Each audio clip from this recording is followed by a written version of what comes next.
الحمد لله وحده والصلاة والسلام على من لا نبي بعده.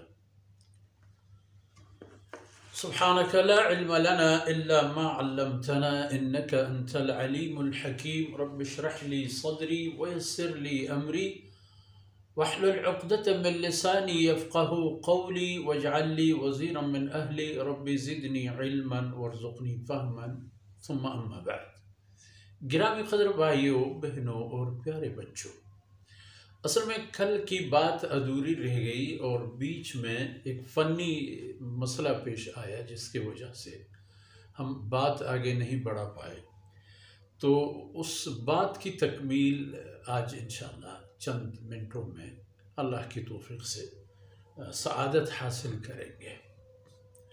تو اس آیت پر ہماری باتیں مرکوز تھی کہ ہم الذین کفروا وصدوکم عن المسجد الحرام. یہی لوگ تھے کہ جنہوں نے کفر اختیار کیا. کافر تو تھے ہی، اور کفر پر وہ اتنے پکے اور مضبوط ہو گئے تھے اور اتنے آگے جا چکے تھے کہ یہ لوگ تمہیں مسجد حرام تک جانے بھی نہیں دے رہے تھے.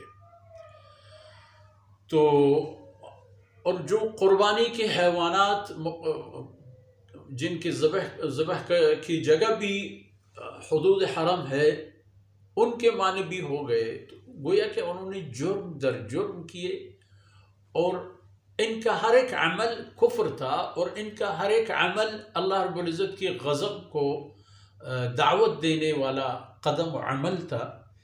لیکن پھر بھی اللہ رب العزت نے ان کو یہ موقع نہیں دی کہ آپ لوگوں پر حملہ آور ہو جائیں، اور آپ لوگوں کو اللہ رب العزت نے بھی منع فرمایا کہ انہیں رہنے دیں. باوجود کہ وہ آپ لوگوں کے ہاتھ آئے بھی، ان کے کچھ لوگ پکڑے گئے جو جنگ کے نیت سے آئے تھے اور مسلح بھی تھے، ان کو غیر مسلح کیا گیا، ان کی سلاح چھین لی گئی. تو اللہ فرماتے ہیں چند وجوہات تھے کہ یہ کام نہیں ہو اور لڑائی نہ چھڑے اور امن کی بات ہو اور امن نتائج دے دیتا ہے. اور اللہ رب العزت نے ان اسباب کا بھی بیان فرمایا. وَلَوْلَا رِجَالٌ مُؤْمِنُونَ وَنِسَاءٌ مُؤْمِنَاتٌ. ان پر کچھ باتیں ہو گئی تھی پچھلی باتوں میں کہ اگر وہ ضعیف مسلمان مرد و خواتین مکہ مکرمہ میں موجود نہ ہوتے، کہ وہ مسلمان تھے، مسلمان ہیں، خالص مسلمان ہیں، لیکن محبوس ہیں، وہ ہجرت نہیں کر سکے تھے، وہ نہیں نکل سکے تھے، اس لیے وہاں رہ گئے. اور حملے کی صورت میں، لڑائی کی صورت میں تو ظاہر مشکل ہو جاتا ہے کہ کون مسلمان کون کافر. خدا نخواستہ اگر کسی کو کوئی نقصان پہنچتا تو تم لوگ اندر کڑ جاتے، تکلیف ہوتی کہ یار ہم نے یہ کیا کیا، ہم نے اپنے مسلمان بھائیوں کو، بہنوں کو، بچوں کو مارا.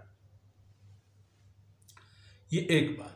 اور دوسری میں نے عرض کیا تھا اس موضوع پر کہ اللہ رب العزت نے لوگوں کو اپنے رحمتوں میں دخول کا موقع دیا، اور لوگ داخل ہو گئے، اور خالد ابن ولید جیسے لوگ ان میں آ گئے. ایسے فاتح اور ایسے عبقری انسان کہ اللہ رب العزت نے فتوحات کو ان کے گلے میں باندھ دیا تھا. جس لشکر میں ہوتے اللہ رب العزت کی مہربانی سے فتح یاب ہوتے، اتنے آگے بڑھے. یہی خالد احد کا پہلوان، احد کا یوں سمجھ لیجئے کہ مرد میدان، احد میں کفار کو عزت دینے والا انسان خالد بن ولید تھا.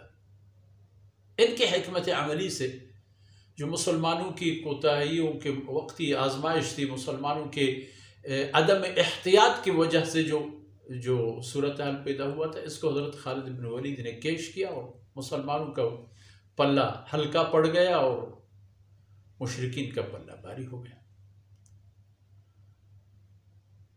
یہی خالد مسلمان ہوئے. عمرو بن العاص اسلام کا بہترین سفیر، سپہ سالار بھی، قائد سیاست و سیادت بھی. لِيُدْخِلَ الَّذِينَ آمَنُوا وَعَمِلُوا الصَّالِحَاتِ، تاکہ اللہ رب العزت اپنے لیدخل اللہ فی رحمتہ من یشاء، لیدخل اللہ فی رحمتہ من یشاء، تاکہ اللہ رب العزت اپنے رحمتوں میں اپنے بندوں میں سے بہترین کو جگہ دے، جو اللہ کو پسند ہو ان کو جگہ دے۔ خالد بن ولید اور ان جیسے لوگ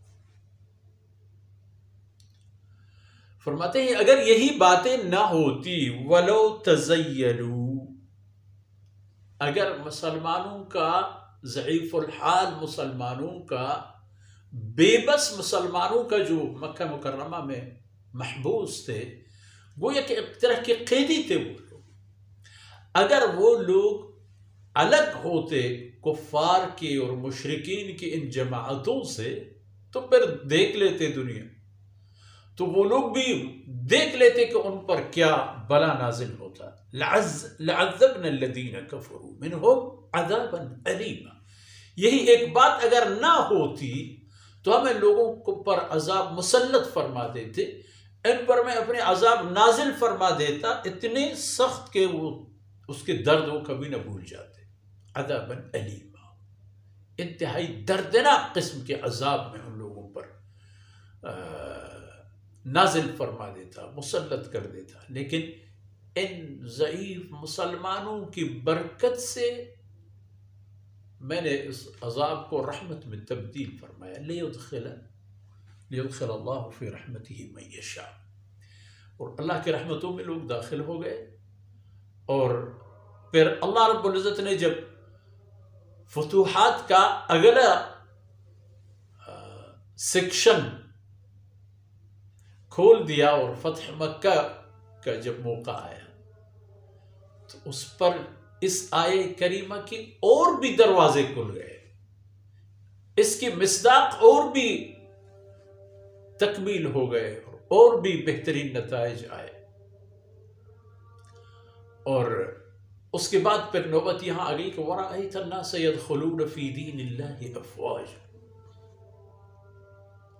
اور اللہ رب العزت نے اسی طرح ان کافروں کو باوجود ایک حق ان کا تو یہی تھا کہ ان کو مارا جائے، پکڑا جائے، باندھا جائے، خوب رگڑا جائے، اور ان کی جو طاقت و شوکت ہے ان کو ختم کر دی جائے، لیکن بس اللہ رب العزت کی مہربانی سے اللہ رب العزت نے اپنے رسول کو جو رحمت بنا کر بھیجا تھا، اس رحمت کے تقاضے اللہ رب العزت نے ان پر تکمیل فرما دیے، اور ان لوگوں کو موقع دے دیا رشد و ہدایت کی طرف، اور پھر وہ لوگ اس کے اہل بھی بن گئے۔ آج کی باتیں یہاں پر اختتام پذیر ہوتی ہیں۔ اللہ رب العزت کوتاہیوں سے درگزر فرمائے۔ وصلی اللہ علی نبینا محمد وعلی آلہ وصحبہ اجمعین۔